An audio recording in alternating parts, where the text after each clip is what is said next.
అందరికీ నమస్కారం. ఈరోజు టీచర్ ఎలిజిబిలిటీ టెస్ట్ పేపర్ 2లో తెలుగు విషయానికి సంబంధించి భాషా భాగాలు రెండవ భాగాన్ని అందులో రెండవ భాగంలో కొన్ని అంశాలను చర్చిద్దాం. గత క్లాస్లో మనము భాషా భాగాలు 1 అనేటువంటి క్లాస్లో క్రియలు కాకుండా అంటే అవ్యయాల వరకు చెప్పుకున్నాం. నామవాచకాలు, సర్వనామాలు, విశేషణములు, అవ్యయాల వరకు చెప్పుకున్నాం. ఇప్పుడు క్రియల దగ్గర నుంచి చూద్దాం. ఇక క్రియ ఏంటి? క్రియ అంటే పని. క్రియ అంటే పనిని తెలిపేది, స్థితిని తెలిపేది అని కూడా అంటాం. ఇక్కడ ఎవరి పని చెప్తుంది మరి క్రియ అనేది? అంటే కర్త చేసేటువంటి పనిని తెలుపుతూ ఉంటుంది.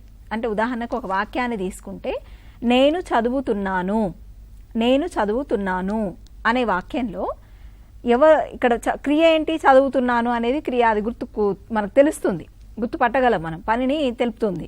మరి ఎవరు చేసే పనిని తెలుపుతుంది? కర్త చేసేటువంటి పనిని తెలుపుతుంది. నేను చదువుతున్నాను అంటే ఇక్కడ కర్త ఏం చేస్తుండు? చదువుతుండు. అంటే ఇక్కడ చదువు అనేది ఒక క్రియాపదం అని గుర్తుపట్టాలి. క్రియలకి మూల రూపాలని ధాతువులు అంటాం. మనకి మెథడాలజీ చెప్పుకునేటప్పుడు కూడా వస్తుంది. అసలు ఎట్లా వచ్చినాయి ఈ క్రియాపదాలు అంటే ధాతువులు మూలము అని అక్కడ ఒక వాదాలు కూడా ఉన్నాయి, వస్తుంది అక్కడ. సరే, మొత్తానికి క్రియాపదం యొక్క మూల రూపాన్ని మనం ఏమంటాం? ధాతువు అంటాం. క్రియాపదం యొక్క మూల రూపాన్ని ధాతువు అంటాం. సరే, ఇక్కడ రకాలు ఉంటాయి క్రియల్లో. ప్రధానంగా మనకి సిలబస్లో కూడా క్రియలు అని ఇచ్చిరు, భాషా భాగాలు ఇచ్చిరు, మళ్ళీ క్రియలు అని కూడా ఇచ్చిరు సపరేట్గా. అంటే భాషా భాగాల్లో క్రియ వస్తుంది కాబట్టి ఇక్కడే చెప్పుకుందాం క్రియలు అని కూడా నేను ఇక్కడే చెప్తున్నాను అనమాట. అసలు ఏంటి క్రియలు, ఎన్ని రకాలుగా ఉంటాయి అనేది కూడా మనం ఇక్కడ చెప్పుకుందాం. క్రియ అంటే ఇక్కడ మనకు ప్రధానంగా క్రియల్లో రకాలను చూస్తే కర్మను కోరే విధానాన్ని బట్టి, కర్మను కోరే విధానాన్ని బట్టి క్రియలు 2 రకాలుగా కనిపిస్తాయి. కర్మను కోరే విధానాన్ని బట్టి క్రియలు ఎన్ని రకాలు? 2 రకాలు. ఒకటి సకర్మక, రెండోది అకర్మక. సకర్మక క్రియలు, అకర్మక క్రియలు. సకర్మక క్రియ కర్మను కలిగి ఉన్నటువంటి క్రియ సకర్మక క్రియ. కర్మను కలిగి ఉన్న క్రియ ఏంటిది? సకర్మక క్రియ. మరి కర్మను కలిగి ఉండడం ఎట్లా గుర్తుపట్టాలి కర్మని అని ఒక సందేహం వస్తుంది. అప్పుడు క్రియను దేనిని, వేనిని, ఎవరిని అని ప్రశ్నించాలి. ప్రశ్నించడమే కాదు, అట్లా ప్రశ్నించినప్పుడు మనకి సమాధానం రావాలి. అంటే క్రియని పట్టుకొని దేనిని, వేనిని, ఎవరిని అని ప్రశ్నించినప్పుడు మనకు సమాధానం కనుక వస్తే అటువంటి క్రియలను ఏమనాలి? సకర్మక క్రియలు అనాలి. ఉదాహరణకి కల్పన అన్నం వండింది. కల్పన ఏం చేసింది? అన్నం వండింది. కల్పన అన్నం వండింది అన్నప్పుడు ప్రశ్నించండి. కల్పన అన్నం వండింది కదా, ఇక్కడ క్రియను పట్టుకొని ప్రశ్నించాలి. వండింది, దేనిని వండింది? అన్నాన్ని వండింది. వచ్చింది కదా ఆన్సరు. అంటే సమాధానం వచ్చింది కాబట్టి ఇది సకర్మక క్రియ. అట్లనే చూడండి, సునీత పాడింది. దేనిని పాడింది? పాటను పాడింది అని వస్తుంది సమాధానం. అంటే సమాధానం వస్తే సకర్మక క్రియ. అట్లనే అకర్మక క్రియలు ఉంటాయి.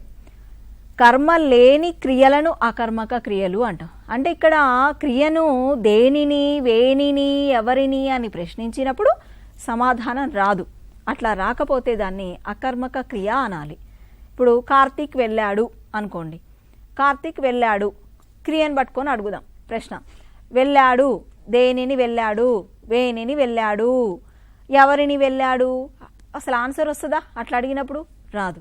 అట్లాంటి క్రియలని అకర్మక క్రియలు అంటాం. అట్లా గుర్తుపెట్టుకోండి. ఇవి మనకి 6వ తరగతి నుంచే మొదలైనవి. ఖచ్చితంగా 6వ తరగతి పాఠ్యపుస్తకాల్లో మీకు కనిపిస్తాయి పాఠాల్లో. ఇక్కడ సరే, వెళ్ళు అనేది అకర్మక క్రియ. కర్మకాంక్షను కలిగించినటువంటి క్రియలు అకర్మక క్రియలు. నడుచు, పరిగెత్తు, వంగు, నిద్రించు, ఇట్లాంటి కొన్ని ఉదాహరణలు అంతే. ఇక వాక్యం. వాక్యము పూర్తి అగుట, పూర్తి కాకపోవుట అనే వాటిని దృష్టిలో ఉంచుకొని క్రియలను 2 విధాలుగా విభజించడం జరిగింది. వాక్యం పూర్తి, ఇందాక క్రియను పట్టుకొని అడిగితే సమాధానం వచ్చేదాన్ని బట్టి మనం డిసైడ్ చేసినాం ఏది సకర్మక అకర్మక క్రియల్ని. అట్లనే ఇక్కడ వాక్యం పూర్తి అయిందా లేదా అనేదాన్ని దృష్టిలో పెట్టుకొని క్రియను మళ్ళీ 2 రకాలుగా చేయడం జరిగింది. సమాపక క్రియలు, అసమాపక క్రియలు. వీటికి సంబంధించి మనకి దాదాపు 6-7 తరగతుల్లో చాలా ఉదాహరణలు ఉన్నాయి. రకరకాల అభ్యాసాల రూపంలో కూడా ఇవ్వడం జరిగింది. సమాపక క్రియ, అసమాపక క్రియ. అయితే వీటిల్లో మళ్ళీ రకాలు కూడా ఉంటాయి. మనం కొంచెం స్థాయిని పెంచుకొని చదవాలి కాబట్టి సమాపక క్రియల రకాలు, అసమాపక క్రియల రకాలు కూడా మనం నేర్చుకుందాం. ఇక సమాపక క్రియలు చూస్తే ఏ క్రియ వలన వాక్యము పూర్తి అవుతుందో అది సమాపక క్రియ. ఏ క్రియ వలన వాక్యము పూర్తి అవుతుందో ఆ క్రియను సమాపక క్రియ అంటారు. వాక్యాన్ని పూర్తి చేసేది ఏంటి? దేన్ని పూర్తి చేస్తుంది? వాక్యాన్ని పూర్తి చేసేది సమాపక క్రియ. సంపూర్ణ అర్థం వస్తుంది అనమాట ఆ వాక్యం చదివినప్పుడు. ఇవి మనకి 8 విధాలుగా కనిపిస్తాయి. ఒక్కో విధం ఎట్లా ఉందో చూద్దాం. భూతార్థకము. భూతార్థకము భూతకాలాన్ని తెలిపేది. భూత అంటే గతించిన కాలం, భూతకాలం. భూతకాలమును తెలిపేటువంటిది. కీర్తన అన్నం తిన్నది అంటే కీర్తన అన్నం తినేసింది అనేది గతం, అయిపోయింది. లేదా రాజు సినిమా చూసేసిండి, అయిపోయింది, అట్లా అన్నమాట. అంటే అయిపోయింది, గతించిన దాన్ని తెలిపేటువంటి క్రియ ఇక్కడ భూతార్థకము. అట్లనే వర్తమానార్థకం, జరుగుతున్న పని తెలిపేది, జరుగుతూ ఉన్నట్టు. అంటే ప్రజెంట్ టెన్స్, ఇంగ్లీష్లో చెప్పాలి అంటే past tense, present tense, future tense అంటాం కదా, అట్లా. ఇక్కడ వర్తమానార్థకము, జరుగుతున్న పని తెలియజేసేది. చదువుతున్నారు, రాస్తున్నారు, పాడుతున్నారు, ఆడుతున్నారు, పరిగెడుతున్నారు, ఇట్లాంటివన్నీ వర్తమానార్థకాలు. ఇక భవిష్యతార్థకం, జరగబోయేది చెప్పేటువంటి క్రియ అన్నమాట. అంటే చదువుతాడు, చూస్తాడు, చేస్తాడు, పాడతాడు, ఇట్లాంటి ఇవన్నీ కూడా భవిష్యతార్థకాలు. ఇంకా తద్ధర్మార్థకాలు ఉంటాయి. తద్ధర్మార్థకాలు అని అంటే నిత్య సత్యాలను తెలిపేవి. నిత్య సత్యాలు ఉంటాయి మన ప్రపంచంలో, లోకంలో కొన్ని. ఏంటి అవి? సూర్యుడు తూర్పున ఉదయిస్తాడు, నిత్య సత్యం అది. నక్షత్రములు ప్రకాశిస్తాయి, నదులు ప్రవహిస్తాయి, ఇట్లాంటి కొన్ని. ఇవన్నీ కూడా నిత్య సత్యాలు. ఇవన్నీ కూడా తద్ధర్మార్థక క్రియలు అంటాం వీటిని. ఆ తర్వాత విద్యార్థకము, విధులను ఆజ్ఞలను తెలియజేసేటువంటి, విధులను ఆజ్ఞలను తెలియజేసే క్రియారూపాలను విద్యార్థకము అంటాం. ఈ విద్యార్థకము ఇవన్నీ మళ్ళీ మనకి ఎక్కడొస్తాయి అంటే వాక్యం చెప్పుకునే దగ్గర వస్తాయి. వాక్యంలో మనకి స్పెషల్గా మనకి ఇవ్వడం జరిగింది. సందేహార్థక వాక్యాలు, ప్రశ్నార్థక వాక్యాలు, అనుమత్యర్థక వాక్యాలు, విద్యార్థక వాక్యాలు, ఇవన్నీ ఉన్నాయి. అవన్నీ అధ్యయనం చేసేటప్పుడు మళ్ళీ మనకి క్రియలు ఇవన్నీ కూడా మనకి అవసరం అనమాట. ఈ అవగాహన ఉంటే మన వాక్యాలని చాలా సులభంగా ఆ క్లాస్ మనం అర్థం చేసుకోగలుగుతాం, దానికి సంబంధించిన బిట్స్ చేయగలుగుతాం. సరే, ఇక్కడ విధులను ఆజ్ఞలను తెలియజేసేటువంటి క్రియారూపాలను విద్యార్థకం అంటాం. ఉదాహరణకి నీవు వెళ్ళుము ఆజ్ఞ, మీరు చదవండి అట్లా అనమాట ఆజ్ఞ. ఇట్లాంటి ఇవన్నీ కూడా విద్యార్థకాలు. తర్వాత మనం ఏంటి ఇప్పుడు సమాపక క్రియల్లో రకాలని చూస్తున్నాం. ప్రార్థనార్థకాలు, ప్రార్థనాపూర్వకంగా అంటే విధేయంగా అట్లా మనం బతిలాడే విధంగా ఉండేయండి. నీవు దయచేసి చదువు, నీవు దయచేసి చదువు, అయ్యా ఇటువైపు రండి, నీవు దయచేసి చదువు, అయ్యా ఇటువైపు రండి, అమ్మ పాడు కాస్త పాడు, ఇట్లాంటివన్నీ కూడా. అంటే ఇవన్నీ ప్రార్థనార్థకంగా ఉంటాయి కాబట్టి వీటిని ప్రార్థనార్థక క్రియలు అంటాం. ఆ తర్వాత ఉభయ ప్రార్థనార్థకాలు కూడా ఉంటాయి ఇందులోనే. అంటే ఎట్లా అంటే ఎదుటి వాళ్ళతో పాటు వాళ్ళు కూడా కలుపుకొని, అంటే మనము ఎదుటి వాళ్ళు ఇద్దరు కలుపుకొని చెప్తాం. దయచేసి మనం చదువుదాం, దయచేసి మనం చదువుదాం, లేకపోతే దయచేసి మనం ఆడుదాం, ఇట్లాంటివి అన్నమాట. ఇవన్నీ కూడా ఉభయ ప్రార్థనార్థకాలు. ఇంకా అనుమత్యర్థకాలు, అనుమతిని తెలిపేవి. నీవు వెళ్ళవచ్చు, మీరు పాడవచ్చు, ఇట్లాంటి కొంచెం ఎక్కడో ఒక చోట కొంత వస్తుంది కన్ఫ్యూజన్, కానీ మ్యాక్సిమం గుర్తుపట్టవచ్చు ఇవి. ఇక ఆశిష్యాపార్థకాలు, ఆశిష్యాపార్థకాలు అందులోనే ఉంది చూడండి. ఆశీస్సులు ఉంటాయి, శాపాలు ఉంటాయి. ఆశిష్యాపార్థకాలు అంటాం. ఇది 2 రకాలు, ఆశీర్వాదార్థకము, శాపార్థకము. అంటే ఇప్పుడు ఆశీర్వార్థకము అని అంటే శుభాన్ని కోరేది. శుభాన్ని కోరడం అంటే మనం వాళ్ళకి ఎదుటి వాళ్ళకి మంచి జరగాలని కోరుకుంటూ దీవిస్తూ ఉంటారు కదా, అవన్నమాట. మీకు సకల శుభాలు కలుగుగాక, మీకు సకల శుభాలు కలుగుగాక, ఆయుష్మాన్ భవ, దీర్ఘ సుమంగళి భవ, ఇట్లా అంటూ ఉంటారు. ఇవన్నీ ఏంటి? విజయీ భవ, టెట్రాస్ రాయబోయే వాళ్ళందరికి మంచి మార్కులు రావాలి, విజయీ భవ అంటాం. అంటే అదంతా కూడా ఆశీర్వాదార్థకం అట్లా. తర్వాత శాపార్థకం, శాపార్థకం అంటే ఇంకా ఎదుటి వాళ్ళ నాశనాన్ని కోరుకోవడం, లేకపోతే వాళ్ళకి నష్టం జరగాలి అని కోరుకునేటువంటి క్రియలు. ఇవి చూడండి, ఉదాహరణకి నీకు అన్ని కష్టములే వచ్చుగాక, నీకు అన్ని కష్టములే వచ్చుగాక, నీ వ్యాపారంలో నష్టములే వచ్చుగాక, ఇట్లా అన్నమాట. ఇవన్నీ కూడా శాపార్థకములు. ఇక అసమాపక క్రియలు చూస్తే ఏ క్రియ వల్ల వాక్యం పూర్తి కాదో ఆ క్రియని అసమాపక క్రియ అంటాం. ఏ క్రియ వల్ల అయితే వాక్యం పూర్తి కాదో దానిని ఏమంటాం? అసమాపక క్రియ అంటాం. ఇవి మళ్ళీ మనకి 8 విధాలుగా కనిపిస్తాయి. క్వార్ధకము, తర్వాత చేదర్థకం, ఇవన్నీ చాలా ఉన్నాయి లిస్ట్ అసమాపక క్రియల్లో. ఇవన్నీ చూద్దాం ఒకసారి. ఫస్ట్ ఇందులో క్వార్ధకము చూస్తే భూతకాల అసమాపక క్రియ. ఇది చాలాసార్లు డిఎస్సిలో కూడా బిట్టు అడిగినటువంటిది, ప్రశ్నగా వచ్చినటువంటిది. కాబట్టి ఇదనే కాదు, అప్పుడు అది వచ్చింది, ఇక్కడ ఈ విభాగంలో ఇంకే రకంగా నెక్స్ట్ క్వశ్చన్ రాబోతుందో అనే విధంగా అభ్యర్థి చదవాల్సి ఉంటుంది. క్వార్ధకము అంటే భూతకాల అసమాపక క్రియ ఇస్తాడు. భూతకాల అసమాపక క్రియ క్రింది వానిలో అన్నప్పుడు కింద చూసుకోవాలి ఏది అనేది గుర్తుపట్టాలి. ఎప్పుడు గుర్తుపడతాం? మనకు ఆ ఎగ్జాంపుల్స్ తెలిసినప్పుడు, ఆ క్రియల మీద అవగాహన ఉన్నప్పుడు మాత్రమే గుర్తుపడతాం. అప్పుడు చూడండి, క్వార్ధకము అంటే భూతకాల అసమాపక క్రియ అనుకున్నాం కదా. అవి ఎట్లా రూపాల్లో ఉంటాయి అంటే తిని, చూసి, పోయి, వెళ్ళి. ఇప్పుడు ఇందాకేమో సమాపక క్రియలు చెప్పుకున్నాం. అవేంటి, మనకి మొత్తం పూర్తి అయిపోతుంది, వాక్యం అంతా కూడా సంపూర్ణమైన చదివితే సంపూర్ణమైన అర్థం మనకి అవుతుంది అనమాట. ఇప్పుడు చెప్పుకునే మనం అసమాపక క్రియలు, ఇవన్నీ ఎట్లుంటాయి? ఇన్కంప్లీట్గా ఉంటాయి, అసంపూర్ణంగా, అంటే వాక్యము పూర్తి కాదు. ఇప్పుడు చూడండి, ఇక్కడ కూడా తిని, వెళ్ళి, తాగి, ఆడి, పాడి. అంటే ఇక్కడ ఇంకొకటి కూడా గుర్తుపెట్టుకోవాలి. తిని అన్నప్పుడు ఏంటి, చివర ఈ వస్తుంది. పాడి ఈ వస్తుంది. తాగి ఈ వస్తుంది. అంటే భూతకాల అసమాపక క్రియ క్వార్ధకము, అందులో ఇకారము చివర ఉంటుంది అనేది కూడా గమనించండి. ఇక వ్యతిరేక క్వార్ధకము అంటే క్వార్ధకమునకు వ్యతిరేకమైనది. ఇందాక తిని అన్నం అంటే తినక, చదివి అన్నం చదవక, వెళ్ళి అన్నం వెళ్ళక, అంతే వ్యతిరేకంగా. ఇక శత్రర్థకము. శత్రర్థకము అంటే వర్తమాన కాలిక అసమాపక క్రియ. ఇక్కడ ఇది కూడా బిట్టుగా వచ్చే అవకాశం ఉంది, వచ్చింది కూడా కొన్నిసార్లు కొన్ని పరీక్షల్లో. వర్తమాన కాల అసమాపక క్రియ ఏమిటి అంటాడు. అప్పుడు శత్రర్థకము అని గుర్తుండాలి. ఆ వాక్యం ఎలా ఉంటుందో కూడా గుర్తుపట్టగలగాలి. సీత అన్నము తింటూ పుస్తకం చదువుతున్నది. సీత అన్నము తింటూ పుస్తకం చదువుతున్నది. తింటూ కంప్లీట్ కాలే, ఇంకా పూర్తి కాలేదు, తింటూ అన్నం. కాబట్టి ఇది వర్తమాన కాల అసమాపక క్రియ. బాలుడు అన్నము తింటూ టీవీ చూస్తున్నాడు, ఇట్లాంటివి అన్నమాట. తర్వాత చేదర్థకము. చేదర్థకము అంటే భవిష్యత్ కాలానికి సంబంధించి ఉంటుంది. ఇది ఇక్కడ ప్రధానంగా కార్యాకారణ సంబంధమైనటువంటి క్రియల్లో నిబంధనతో కూడినటువంటి కారణ సంబంధమైన క్రియ ఇది. నిబంధన ఉంటుంది, ఆ నిబంధన ఉంటే ఆ నిబంధన ప్రకారం అయితేనే అది అవుతుంది, లేకుంటే ఉండదు, కాదనమాట. అంటే అట్లా అయినదే ఉంటుంది ఇక్కడ చేదర్థకంలో. ఇప్పుడు చూడండి, ఉదాహరణకి ఇక్కడ ఎట్లా అంటే ధాతువుకి ఏం చేరుతాయి ప్రత్యయాలు అంటే ఇనన్, తే, తర్వాత అయితే. ఇవి గుర్తుపెట్టుకోండి, ఇక్కడ అడుగుతాడు కూడా. చేదర్థకానికి సంబంధించిన ప్రత్యయాలు అన్నప్పుడు ఇనను, తే, అయితే అనేవి గుర్తుండాలి.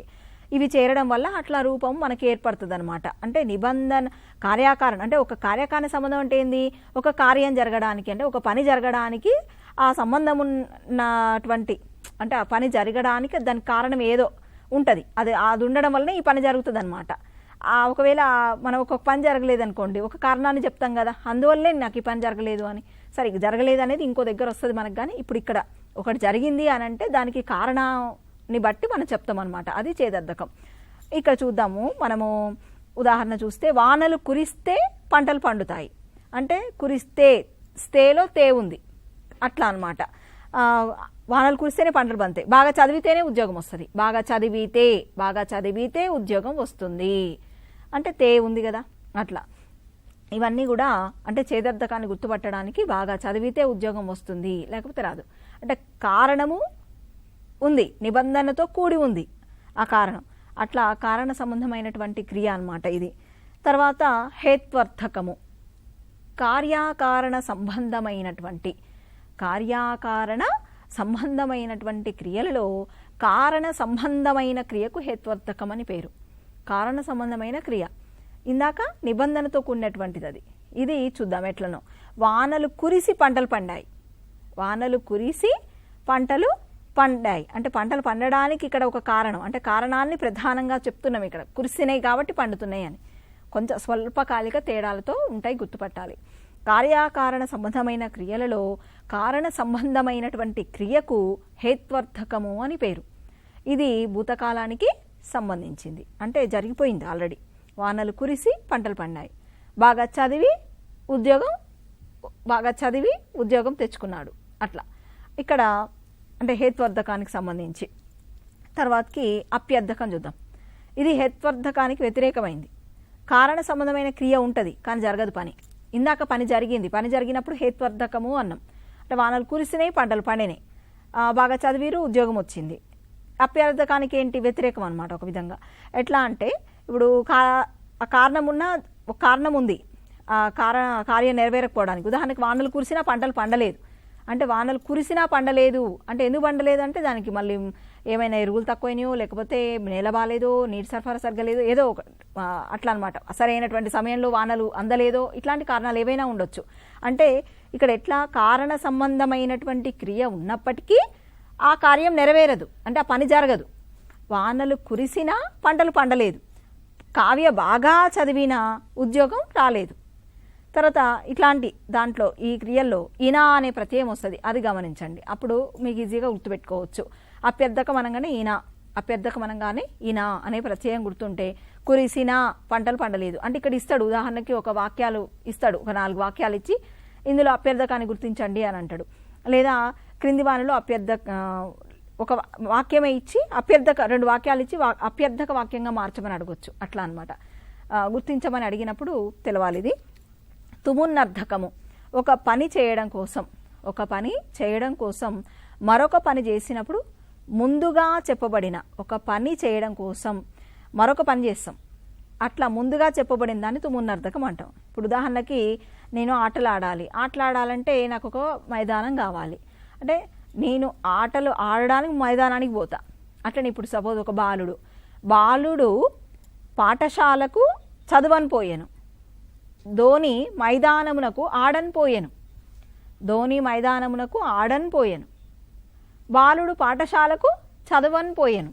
అంటే ఒక కార్యము, ఒక పని చేయడం కోసము మరొక పని చేస్తున్నాం. అప్పుడు ముందు చెప్పబడిన దాన్ని అంటే ఆ క్రియని తుమున్నర్థకం అంటాం. అట్లనమాట.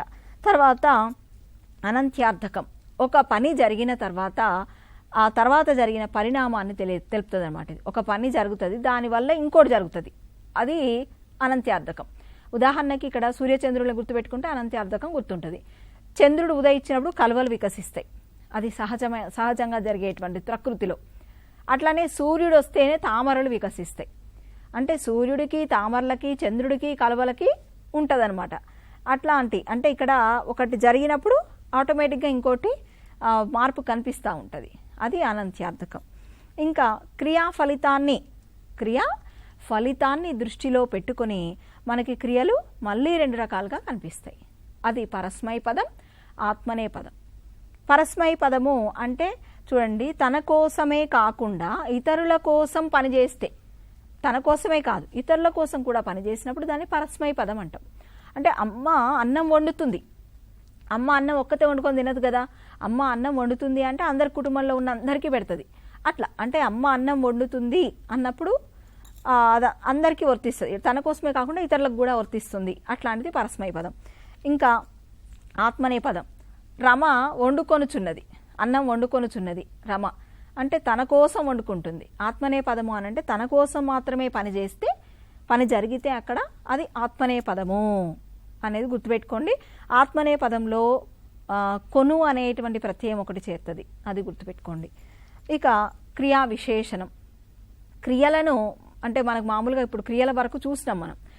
క్రియల్లో మామూలుగా మనకి కర్మను బట్టి, ఆ తర్వాత వాక్యం ఎట్లా పూర్తవుతుందనే దాన్ని బట్టి, అంటే సకర్మక, అకర్మక, సమాపక క్రియలు, ఆ తర్వాత అసమాపక క్రియలు, ఇవన్నీ చూసినాం మనం. తర్వాత ఇప్పుడు నెక్స్ట్ మనం క్రియా విశేషణం చూద్దాం. క్రియలను విశేషించు పదములను క్రియా విశేషణాలు అంటారు. క్రియలను విశేషించి చెప్తాం. ఇప్పుడు మనకు ఫస్ట్ పార్ట్లో కూడా వచ్చింది ఇది. అర్జునుడు వేగంగా బాణములు సంధిస్తాడు అంటే అర్జునుడు బాణాలు సంధిస్తాడు అనేది మామూలుగా కామన్ లైన్. కానీ వేగంగా సంధిస్తాడు అంటే వేగంగా అని చెప్పినప్పుడు పర్టికులర్గా విశేషించి చెప్తున్నాం అక్కడ అనేది. అంటే అట్లా చెప్పినప్పుడు గాలి వీస్తుంది, కామన్గా నెమ్మదిగా గాలి వీస్తుంది అన్నప్పుడు క్రియా విశేషణం నెమ్మదిగా అని పెడుతున్నాం కాబట్టి నెమ్మదిగా వీస్తుంది అన్నప్పుడు క్రియా విశేషణం. ఇట్లా తర్వాత ఒక క్రియ ఎప్పుడు అంటే క్రియా విశేషణాలు మళ్ళీ మనకి ఎట్లా గుర్తుపట్టాలి, ఇంకో రకంగా కూడా వస్తాయి. ఒక క్రియ ఎప్పుడు ఎలా ఎక్కడ జరిగిందో చెప్తుంది క్రియా విశేషణం అనేది. మధ్యాహ్నం నా కూతురు పట్టెడన్నం పెట్టింది. మధ్యాహ్నం అంటే ఇక్కడ చూడండి క్రియ ఎప్పుడు ఎలా ఎక్కడ జరిగిందో కూడా చెప్తుంది అనమాట. మధ్యాహ్నం నా కూతురు పట్టెడన్నం పెట్టింది అన్నప్పుడు మధ్యాహ్నం అనేది ఇక్కడ క్రియా విశేషణం. పట్టెడన్నం అనేది కర్మగా ఉంటుంది, నెక్స్ట్ విశేషణం ఈ పదం. అయితే ఇక్కడ మధ్యాహ్నము క్రియా విశేషణం అనేది గుర్తుపట్టాలి. అంటే సమయానికి సంబంధించి కూడా క్రియా విశేషణాలు కనబడతా ఉంటాయి. ఒక క్రియ ఎప్పుడు ఎలా ఎక్కడ జరిగిందో చెప్తుంది. తర్వాత విభక్తులు అంటే మనకి ఇది సిలబస్లో ప్రత్యేకంగా కూడా ఇవ్వడం జరిగింది. విభక్తులు అనేది అంటే మనకు సిలబస్లో ప్రత్యేకించి ఉన్నటువంటి వాటిని కొంచెం చదవండి, ఎక్కువ దాన్ని చూడండి. అంటే మనకు అందులో మిళితమై వస్తున్నప్పటికీ క్రియలు ఉన్నాయి, సపరేట్గా ఇచ్చిరు, భాషా భాగాల్లో కూడా వస్తాయి. అంటే దానికి సంబంధించి కొంత అవగాహనని మనం ఎక్కువ పెంచుకోవాలి అని అర్థం, లోతుగా అధ్యయనం చేయాలి అని. సరే, విభక్తులు విషయానికి వస్తే విభక్తులు కూడా చిన్నప్పటి నుంచి అందరం చదువుతున్నవి. 6వ తరగతి నుంచి ఇంకా చెప్పాలంటే చిన్న క్లాసులో ప్రాథమిక స్థాయిలోనే పరిచయం అయితే 6వ తరగతిలో ఇంకా ఎక్కువ వాటిని ఉపయోగించడం, పిల్లలతో అభ్యాసాలు రకరకాలుగా చేయించేటువంటి అభ్యాసాలు మనకి 6వ తరగతి పాఠ్యపుస్తకాలలో కనిపిస్తాయి. తెలుగు పాఠ్యపుస్తకాలలో పాఠ్యాంశాల చివర ఉన్నాయి విభక్తులు. ఇక దాని విషయానికి వస్తే భాషకు సంబంధించినటువంటి ప్రత్యయాలను కొన్ని విభాగాలుగా చేసిరు. అట్లా విభాగాలుగా చేసి వాటికి విభక్తులు అని పేరు పెట్టడం జరిగిందనమాట. పదాల మధ్య ఉండేటువంటి సంబంధాన్ని విభక్తి తెలుపుతుంది, లేదా విభక్తులలో ఉన్న ప్రత్యయాల వల్లనే సంబంధం ఏర్పడుతుంది, పదాల మధ్య సంబంధం ఏర్పడుతుంది. వాక్యము మనకి అంటే మామూలుగా ఎవరికైనా కూడా అర్థం అవుతుంది అనమాట. విభక్తులు అది ఏ విభక్తి అని మనం గుర్తించాలి అంటే ప్రత్యయం తెలిస్తేనే మనం అదే విభక్తో గుర్తించగలుగుతాం. అట్లా విభక్తులు అసలు మనకి ఏమేమి ఉన్నాయి విభక్తులు అనేది ఒక లిస్ట్. సరే, మళ్ళీ ఒకసారి అందరికీ తెలిసే ఉండొచ్చు, మళ్ళీ ఒకసారి మనం పునఃస్మరణ చేసుకుందాం విభక్తుల్ని. విభక్తులు ప్రధానంగా 7 రకాలుగా కనిపిస్తాయి మనకి. సంబోధన ప్రథమ విభక్తి చేరడం వల్ల మొత్తం విభక్తులు ఎన్నైనాయి? 8 విభక్తులుగా కనిపిస్తూ ఉంటాయి. సరే, ఇందులో మనం చూస్తే ఒక్కొక్క విభక్తిని కనుక చూస్తే డూము ఊలు ప్రథమ విభక్తి. మరి ఇక్కడ డూము ఊలు ప్రథమ విభక్తి అంటే ఎట్లా క్వశ్చన్స్ అంటే ఇంత చిన్న క్వశ్చన్స్ అంటే డూము ఊలు ప్రథమ విభక్తి లేకపోతే ప్రథమ విభక్తి ప్రత్యయాలు ఏమిటి అని అడగకపోవచ్చేమో, కానీ ఏవైనా వాక్యాలు ఇచ్చి ఇందులో లోపించినటువంటి విభక్తులు ఈ క్రింది వానిలో ఏవి అని అడిగే అవకాశాలు ఉండొచ్చు. అట్లా విభక్తుల్ని నేర్చుకుందాం. సరే, మొత్తానికి డూమూవులు అంటే ప్రథమ విభక్తి. నిన్, నున్, లన్, కూర్చి, గురించి ద్వితీయ విభక్తి. చేతన్, చేన్, తోడన్, తోన్ అంటే చతుర్థి విభక్తి. తర్వాత కొరకున్, కై అంటే చతుర్థి విభక్తి. వలనన్, కంటెన్, పట్టి. వలనన్, కంటెన్, పట్టి పంచమి విభక్తి. కిన్, కున్, యొక్క, లోన్, లోపలన్ షష్ఠి విభక్తి. కిన్, కున్, యొక్క, లోన్, లోపలన్. తర్వాత అందున్నన్ సప్తమి విభక్తి. అందున్నన్. ఆ తర్వాత ఓ, ఓయి, ఓరి, ఓసి ఇట్లాంటి అన్నీ కూడా సంబోధనార్థకాలు కాబట్టి సంబోధన విభక్తి, సంబోధన ప్రథమ విభక్తి అంటూ ఇవన్నీ కూడా మనకి విభక్తులు.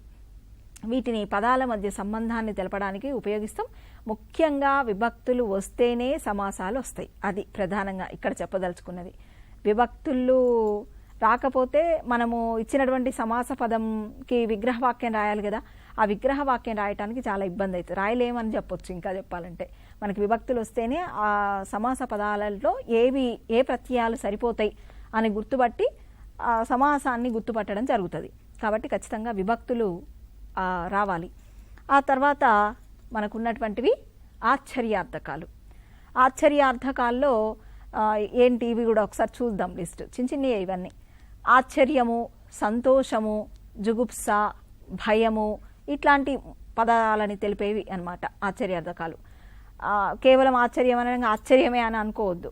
సంతోషమైన ఫీలింగ్ని కూడా చెప్తాము, భయము అట్లాగే జుగుప్స ఇట్లాంటి వాటి పదాజాలాన్ని కలుపుకొని మనము ఆశ్చర్యార్థకాల లిస్టులో చదువుకోవాలి. ఆహా సీత ఎంత అందంగా ఉన్నది, ఆహా సీత ఎంత అందంగా ఉన్నది అంటాం. ఇక్కడ ఆహా అనేది ఆశ్చర్యార్థకం.